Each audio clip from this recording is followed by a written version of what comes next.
Siliguri is a small region in northwest Bengal, adjacent to Sikkim, bordering Nepal, Bangladesh and Bhutan.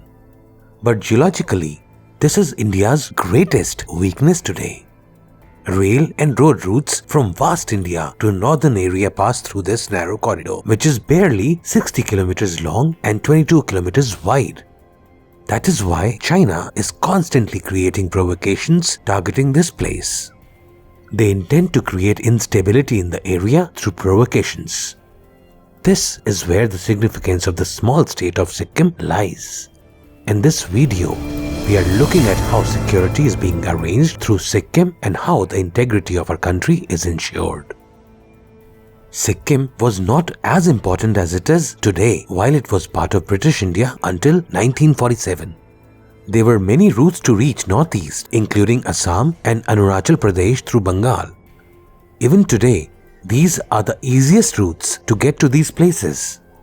However, with the end of the colonial era in the region, East Bengal became East Pakistan and the nations of Nepal, Sikkim and Bhutan emerged, and the Siliguri corridor became the only land route to northeast India. The invasion of China in 1962 pointed out the significance of Siliguri for India's integrity. The People's Liberation Army invaded India without provocation, advancing over the mountains of Arunachal Pradesh and into the plains of Assam. They withdrew after declaring a unilateral ceasefire. What the future of India's northeastern regions would be if China had captured the Siliguri corridor back then is anybody's guess. In the Bangladesh Liberation War, the Indian forces had also adopted a similar strategy. Back then, the Indian forces enforced blockade on eastern Pakistan by land and sea. Thus, they lost contact with West Pakistan and they surrendered soon.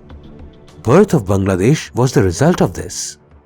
However, this war also taught the Indian Authority another vital lesson. In the event of another Indo-Chinese war, if Chinese troops take the Siliguri corridor and advance into the Sikkim-Bhutan-China Tri-Junction, which is located in the Chumbi Valley, the northeastern area of India will be completely isolated. The Chola and Nathula incidents of 1967 confirmed that China was targeting this site. It was because of this insight that India decided to incorporate Sikkim into the Indian Union. Sikkim is one of the most strategically important states in the country today due to its geographical location. Sikkim is located between Nepal to the west and Chumbi Valley to the east and is adjacent to Tibet. Although it was under Indian protection, Sikkim was an independent monarchy. India feared the Chinese may coerce Sikkim to be a part of Tibet in the future. If this occurs, China will be able to approach Siliguri easily. As a result, the Indian government made the strategic decision to integrate Sikkim with the Indian Union. Then, it was merged with India in an operation backed by a research and analysis wing. Sikkim was annexed by the Indian Union in 1975.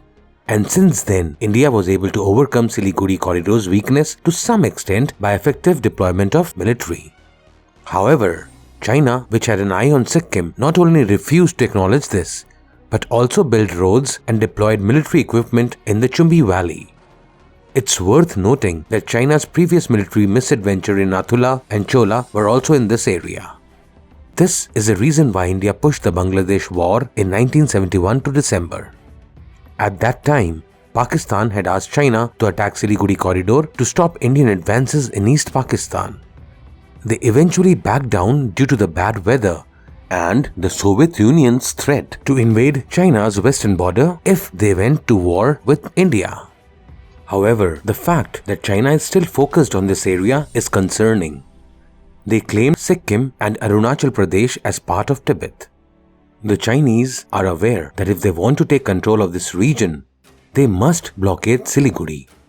The distance between Chumbi Valley and Siliguri corridor is less than 100 kilometers. By controlling this region, all supply lines to northeastern states of India can be cut off. This would isolate the region and Bhutan from the rest of India. China's military presence will also foster separatist movements in the region. It's possible that various tribal and ethnic majorities may even declare independence from the Indian Union. They may take over Sikkim and Arunachal Pradesh which China has claimed as part of Tibet for years. Above all, it will allow China to spread instability in the northeast and destabilize India's unity. China is making advances toward this aim with a well-defined strategy. As part of this, they have built a massive military base in Tibet. China has made it a habit to create provocations by crossing the Indian border. One such attempt was the recent Doklam incident. This might be a well-planned strategy to test the level of Indian patience and response, thereby gradually occupying Indian territory.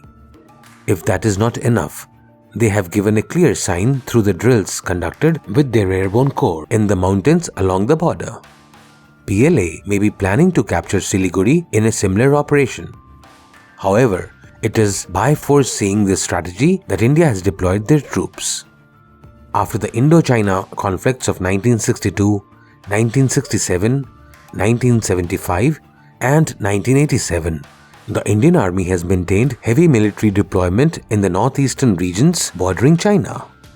The Army has also positioned artillery and heavy guns along the border with China.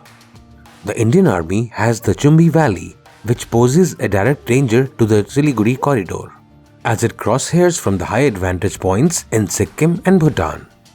The Indian Army's 33rd Corps, headquartered in Siliguri, is in charge of defending the Sikkim-Bhutan border, with roughly 40,000 troops. In addition, Indian Army and Border Security Force have presence in Sashastra Seema Bal at Indo-Nepal India-Bhutan border and along the Bangladesh border respectively.